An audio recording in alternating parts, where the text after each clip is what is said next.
سلام و عرض احترام خدمت تمام دوستان نهایت ارجمند که از طریق از این ویدیو ما را میبینند.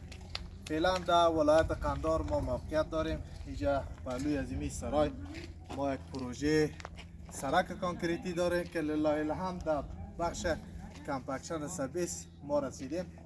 دیگه اینجا آمدیم، اینی کشمش است که به نام انگور توران از ولسوالی ارغنداب اینجا آورده میشه.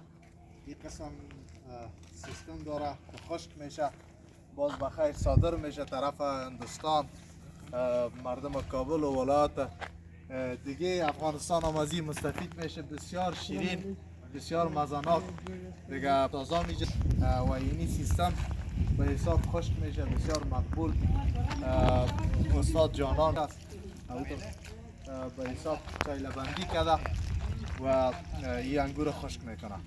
همین گزارش خدمت شما تهیه کردم که اینمی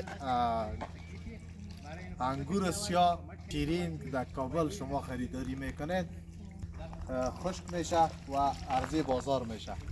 بسیار خوبش و مزناک است. زنده باشین. السلام علیکم و رحمت الله.